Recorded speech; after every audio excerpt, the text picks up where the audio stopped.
Graça e paz, irmãos. Reunidos neste lugar para louvar a Deus, nós lembramos hoje deste dia especial, Dia da Mãe. Estive agora de manhã lá com os irmãos haitianos e eu fiz uma pergunta: quem aqui não tem mãe? E teve alguns que começaram a levantar as mãos.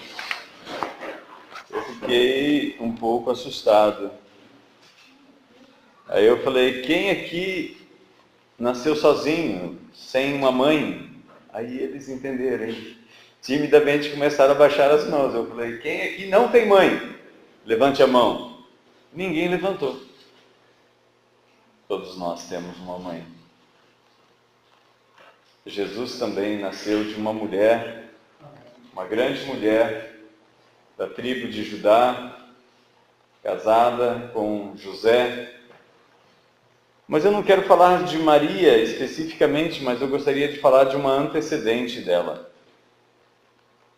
Uma estrangeira como nós somos estrangeiros para o povo de Israel, mas que passou a ser parte do povo de Israel e uma antepassada do próprio Senhor Jesus.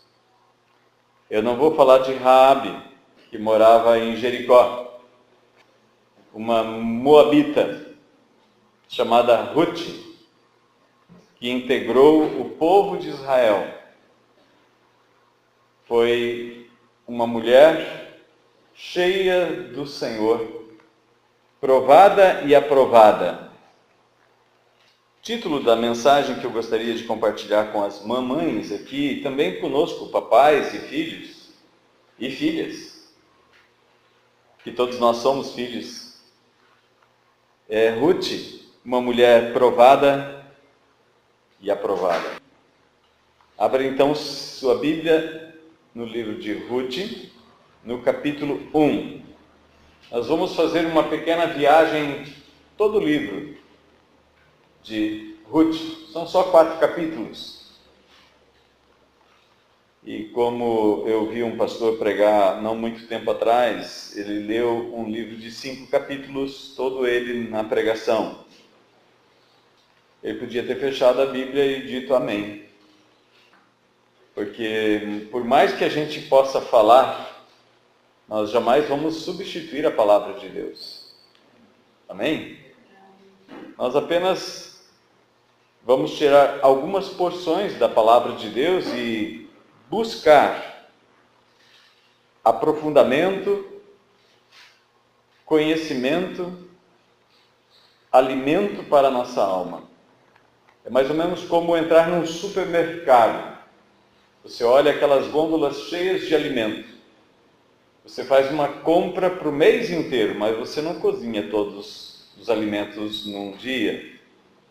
Você vai na despensa, você vai tirando porções por porções diárias e vai cozinhando e vai servindo a família. E todos são bem alimentados. Alguns são mais bem alimentados que outros, mas tudo bem.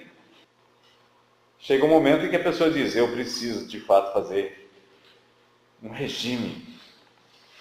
Mas na palavra de Deus não tem como a gente ficar gordão, fora do peso, obeso. Porque quanto mais você conhece a palavra de Deus, mais você cresce. E tem um nível de estatura que nós devemos crescer. Paulo fala em Efésios capítulo 4 que todos nós devemos chegar à estatura espiritual de Cristo.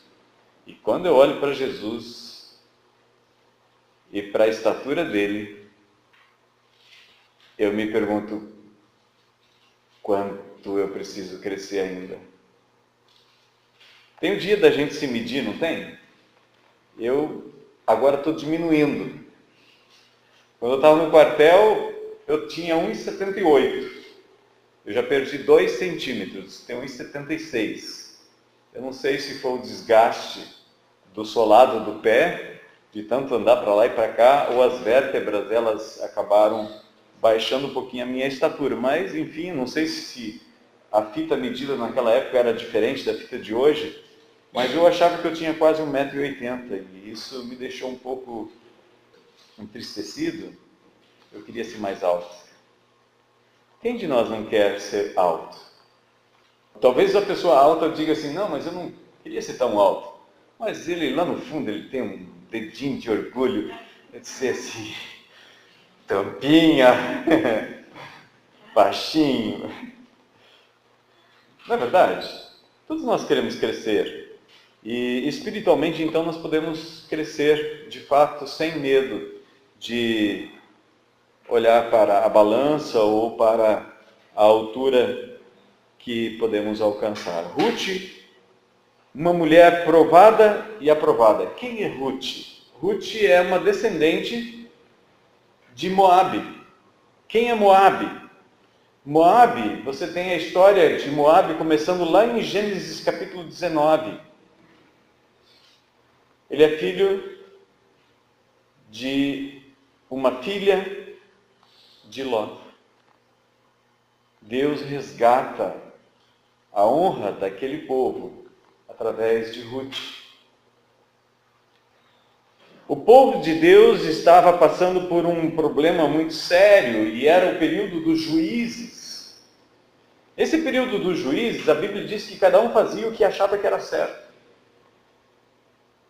O livro dos juízes começa desse jeito e termina desse jeito. Não havia rei em Israel e cada um fazia o que achava certo. Hoje parece que nós estamos vivendo um período bem parecido com este. As pessoas não estão mais se voltando para a palavra de Deus e não estão mais perguntando para a palavra de Deus o que o Senhor tem para me dizer. Muita gente quer fazer aquilo que acha que é certo. Mas a palavra de Deus, ela é muito clara. Muita gente quer Deus, mas não quer a palavra de Deus. Muita gente quer Deus, mas não quer a igreja do Senhor. Muita gente pensa que é possível, perfeitamente possível, você viver uma vida de temor a Deus longe da igreja. É como se a pessoa dissesse assim: ótimo Deus, eu admiro a sua grandeza, o seu grande poder, a sua majestade, eu fico muito feliz do Senhor ter mandado Jesus, mas o plano da igreja eu acho que o Senhor falhou. É isso que as pessoas estão dizendo. O Senhor errou com a igreja. Eu creio de todo o meu coração que a noiva de Jesus, que é a igreja, jamais falhou. Homens falham, Deus não falha. Deus é sábio demais para falhar. O povo de Judá, mais especificamente da cidade de Belém, começa o livro escrevendo assim a história desta mulher. Na época em que os juízes governavam, houve fome na terra, por isso um homem de Belém, de Judá, foi morar por um tempo na terra de Moabe, com sua mulher e seus 2 filhos. O nome do homem era Elimeleque. Eli é meu Deus. Meleque é rei. Olha o nome deste homem. O meu Deus é rei. Guarde bem essa palavra no seu coração. O meu Deus é rei. Ele tinha 2 filhos, Malom e Quilion. Os nomes são bem pejorativos, bem prejudiciais, são de dificuldades. O povo costumava dar nomes aos seus filhos conforme os momentos em que eles viviam. E então eles deram ao nome dos seus filhos Malom e Quilion. Então Elimeleque, marido, versículo 3... Então, Elimeleque, marido de Noemi, ou Naomi em hebraico, morreu. E ela ficou sozinha com os 2 filhos. Eles se casaram com mulheres moabitas. Uma delas chamava Orfa e a outra Ruth. Orfa se casou com o filho Quilion e Ruth com Malom. Mas o texto segue dizendo: e viveram ali por quase 10 anos. Malom e Quilion também morreram. Como diz o carioca, miséria pouca é bobagem. Eles tentam fugir de um problema, moravam em Belém, a palavra Belém significa casa do pão. Eles saem da casa do pão para buscar o pão numa terra estrangeira, onde o povo adorava um falso Deus. E por ironia, morre o marido, morre o primeiro, morre o segundo filho. Sobra só Noemi, ou Naomi, e as duas noras agora que estão com ela. Ruth, assim como Naomi ou Noemi e Orfa, passam por provações. Quantos de nós não passamos por provações? A mulher, de uma forma muito especial, ainda em nossos dias, é muito discriminada. Ela é considerada como alguém com poucos direitos. Nada contra as lutas que têm sido produzidas para tentar buscar direitos iguais. Mas eu creio que a mulher tem o seu próprio valor. A mulher não precisa ser igual ao homem para ter valor. A grande problemática nossa humana é que as pessoas precisam se sentir valorizadas quando estão no lugar do outro. As pessoas não estão contentes com quem elas são. É como se elas dissessem para Deus: Deus, você me fez errado. Eu nasci na época errada. Nasci na família errada. Engano muito profundo. Porque se não fosse o meu pai e a minha mãe, eu jamais teria nascido. Eu sou fruto da existência de meu pai e da minha mãe. Por mais que um estupro, algo que tenha acontecido, tenha gerado uma vida, aquela pessoa jamais teria existido se não houvesse aquele homem e aquela mulher.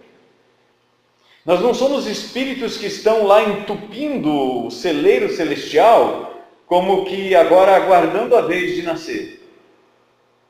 Na fila do nascimento. Eu queria ter nascido num país de primeiro mundo. Eu queria ter nascido numa família abastada. Eu queria ter nascido homem, ou eu queria ter nascido mulher. Isso não tem sentido. É um absurdo dos absurdos da incoerência. Naomi passa por uma provação muito grande. Junto com ela agora suas duas noras estão sendo provadas. Mas o mais interessante de tudo é que elas são provadas e são aprovadas. Naomi, Orfa e Ruth são provadas na primeira prova, a prova das circunstâncias. Ambas, ou as três, perdem seu marido. Perdem aquele que as sustentava. As circunstâncias não podem determinar o seu futuro. Quando você é submisso ao Senhor, Ele te honrará.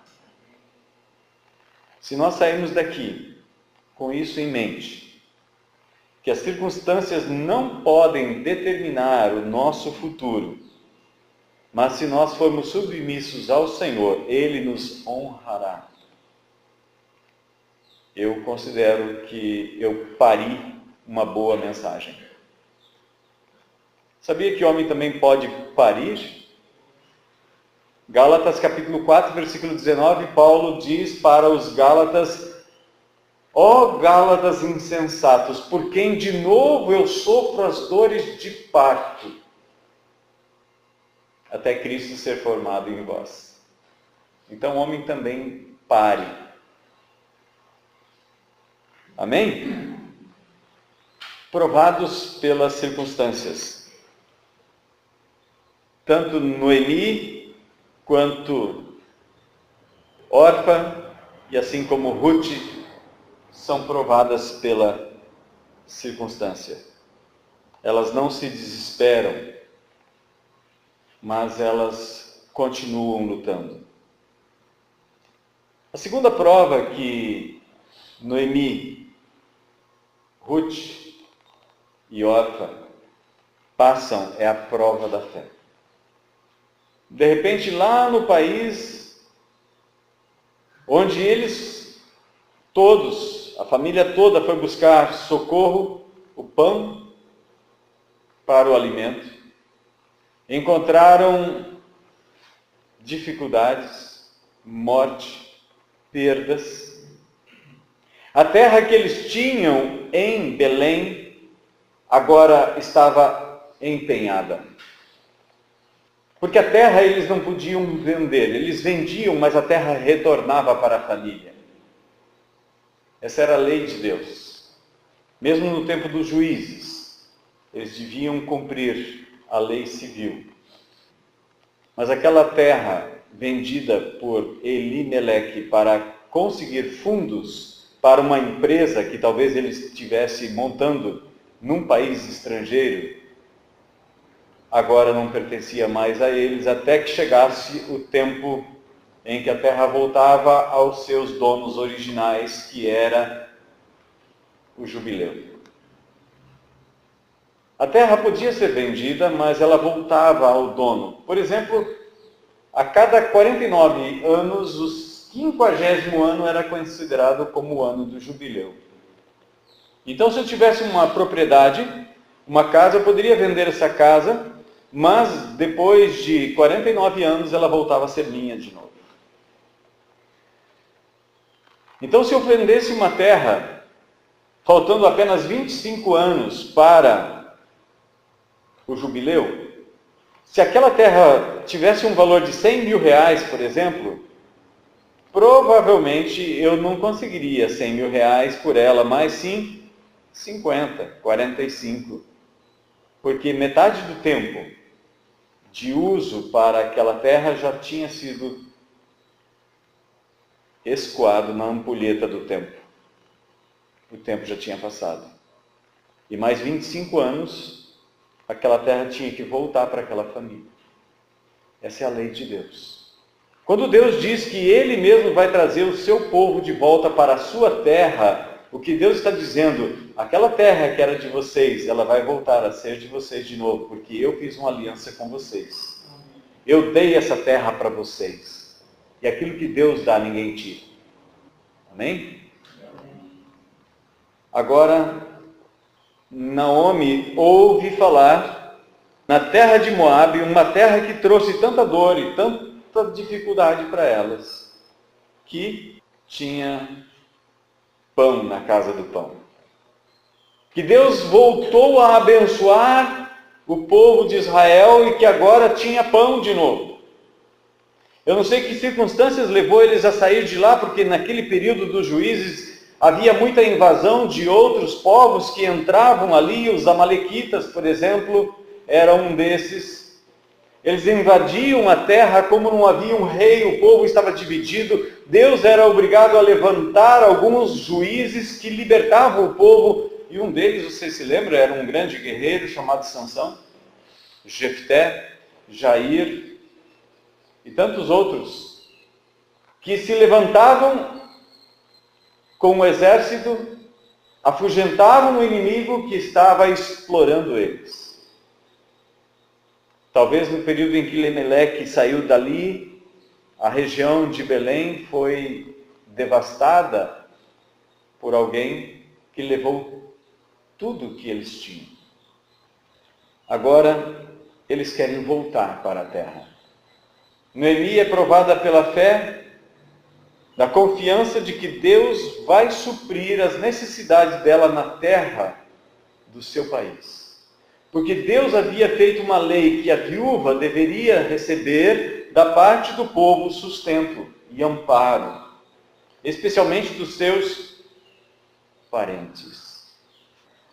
Quando se fala de viúva, Paulo fala para Timóteo que se uma família tem uma viúva que não tem filhos em sua casa, a igreja, a viúva que não tem filhos nem para onde fugir, a igreja deve cuidar dessa viúva.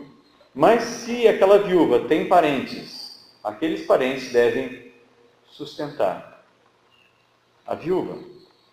Paulo então diz que se alguém, sendo um crente, uma pessoa do povo de Deus, e tem uma viúva e não cuida dela, tem negado a fé.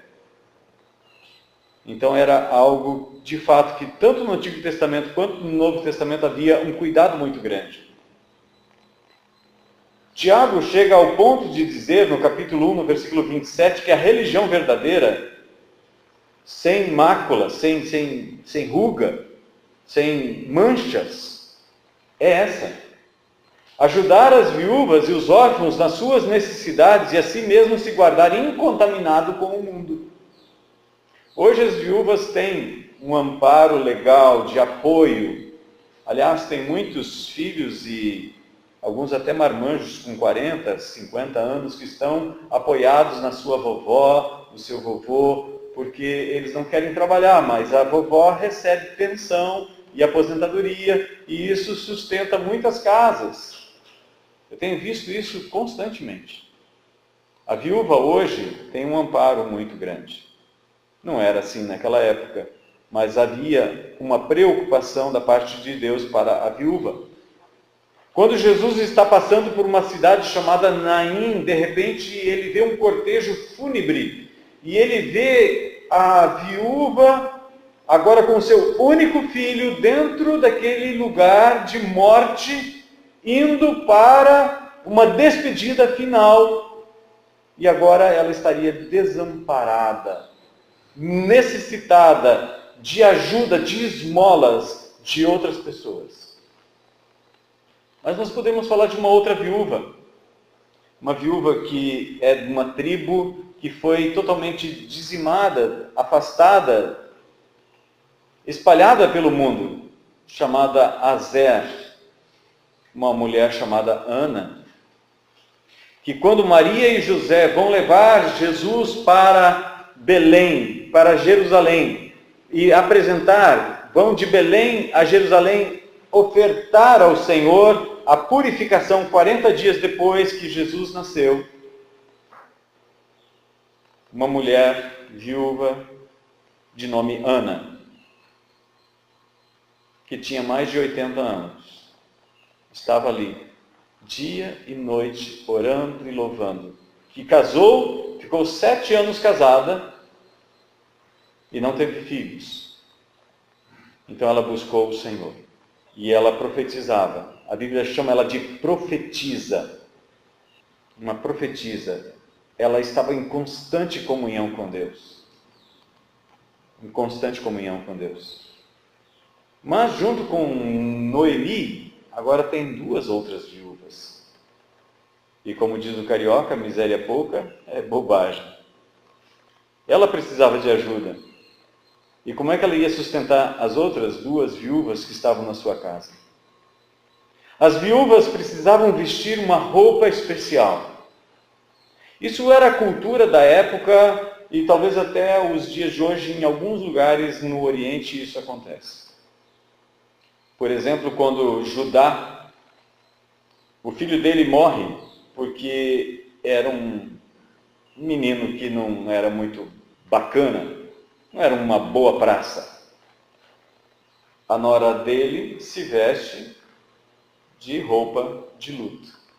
E de repente, ela pede o seu direito, de acordo com a lei, para ter um filho, a fim de que o nome do seu esposo fosse preservado. Judá não dá o seu filho. Judá então tem um filho, que na verdade são gêmeos. E o segundo filho, que nasceu com um cordãozinho no pulso lá, Pérez, é um dos antepassados de Jesus. Uma outra estrangeira, que entra no rol de membros da família de Jesus. Versículos 7 a 18 do capítulo 1 fala sobre essa prova. Mas eu gostaria de destacar aqui os versículos 11 em diante. Mas Noemi respondeu: voltai, filhas minhas, porque viríeis comigo? Poderia eu ainda ter filhos para lhes dar como maridos, porque essa era a lei. Como ela teria filhos se ela não tinha esposo? Para que eles gerassem filhos, a fim de dar filhos de acordo com a lei, para que as sustentasse, as socorresse. Voltai, minhas filhas, ide, pois já estou velha demais para me casar. Ainda que eu dissesse que há esperança e me casasse esta mesma noite, e depois tivesse filhos, por acaso esperaríeis até que eles crescessem? Esperaríeis por eles sem se casar? Não, filhas minhas. A minha amargura é maior do que a vossa, pois a mão do Senhor se voltou contra mim. Então elas começaram novamente a chorar em alta voz. Em seguida, Orfa despediu-se de sua sogra com um beijo, mas Ruth permaneceu com ela. E Noemi lhe disse: a tua cunhada está voltando para o seu povo e para os seus deuses. Volta também com ela. Mas Ruth respondeu: não insistas comigo para que te abandone e deixe de seguir-te, pois aonde quer que fores irei também eu. Onde quer que ficares, ficarei ali também eu. O teu povo é o meu povo e o teu Deus é o meu Deus. Onde quer que morreres, ali também morrerei, serei sepultada. Que o Senhor me castigue, se outra coisa que não seja a morte me separar de ti. Ruth e Orfa foram também provadas pela fé. Noemi foi provada pela fé e agora está voltando para a casa do pão. Está voltando para o Senhor. Ela reconheceu que as decisões que talvez no passado ela havia tomado junto com seu marido, ou talvez o seu marido arbitrariamente tomou aquela decisão de ir para a terra estrangeira, morar no meio de um povo que tinha deuses estranhos, foi uma decisão errada. Naomi, ou Noemi, ela está arrependida e ela diz: a mão do Senhor pesa sobre mim. Mas ela se arrepende. Ela é provada pela fé. E aprovada, ela toma a decisão de voltar para casa. É como o filho pródigo. Depois de perder tudo que ele tinha, ele diz: olha, na casa de meu pai, nenhum escravo, nenhum servo passa tanta necessidade como eu estou passando. Eu vou voltar para casa. Eu vou voltar para casa. A palavra arrependimento significa mudança de mente, mudança de rumo. Estava indo para longe de Deus, agora volta-se para Deus. Noemi é aprovada, porque agora ela decide voltar, mas ainda ela estava envergonhada por causa do que aconteceu. Orfa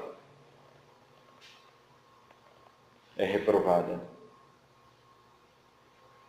Orfa, posteriormente, foi mãe de Golias, o que lutou contra Davi. Um descendente do filho de Ruth venceu o descendente do filho de Orfa. Ruth foi aprovada pelas circunstâncias, provada e aprovada, não desistiu, foi provada e aprovada pela fé, e agora Ruth vai ser provada pela obediência. Capítulo 2, verso 1. Noemi tinha um parente por parte do seu marido, um homem rico e influente da família de Elimeleque, que se chamava Boaz. Ruth, a Moabita, disse a Noemi: deixa-me ir para recolher espigas no campo de quem permitir. E ela lhe respondeu: vai, minha filha. Ela foi, chegou ao campo e recolhia as espigas. E ali naquele campo, coincidentemente, ela vai colher na terra de Boaz. Boaz olha para ela e gosta do comportamento daquela mulher. Com roupas de viúva, buscando alimento para o sustento da sua sogra.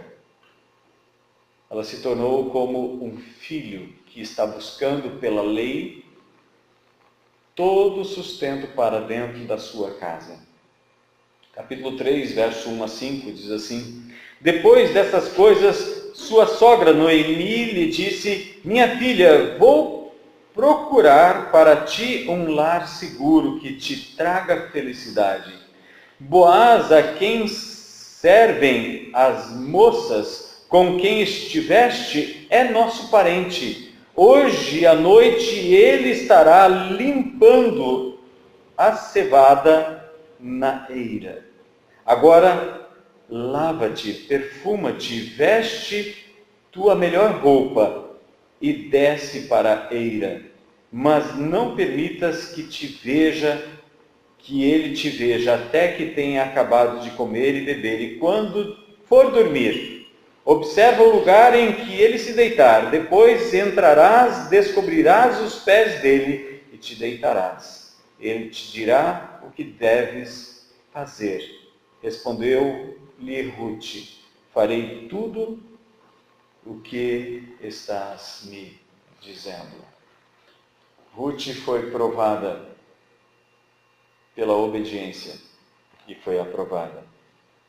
Rute foi provada pelas circunstâncias, foi provada pela fé, foi provada pela obediência. E por ser provada e aprovada, Deus a honrou. Capítulo 4, versículo 13 a 22, diz assim: assim Boaz casou-se com Rute, tornando-a sua esposa. Ele a conheceu intimamente e o Senhor permitiu que ela engravidasse, e ela deu à luz um filho. Então as mulheres disseram a Noemi: bendito seja o Senhor, que hoje não te deixou sem resgatador. Que o seu nome se torne famoso em Israel. Uma mulher que não tinha mais esperança. Uma mulher que junto com a sua família vai para uma terra estrangeira, talvez em busca de esperança. Mas a esperança está na casa do Senhor, na casa do pão. Jesus diz: eu sou o pão vivo que desceu do céu. Muita gente quer buscar a Deus. Muita gente quer buscar a bênção de Deus. Muita gente quer servir a Deus sem estar subordinado à igreja que Ele estabeleceu.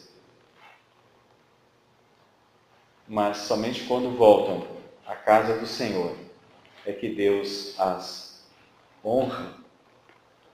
Verso 15: o menino vai restaurar a tua vida e te consolar na tua velhice, pois é filho da tua nora, que te ama e te deu a luz. Eu amo essa frase. Ela é melhor do que 7 filhas para ti.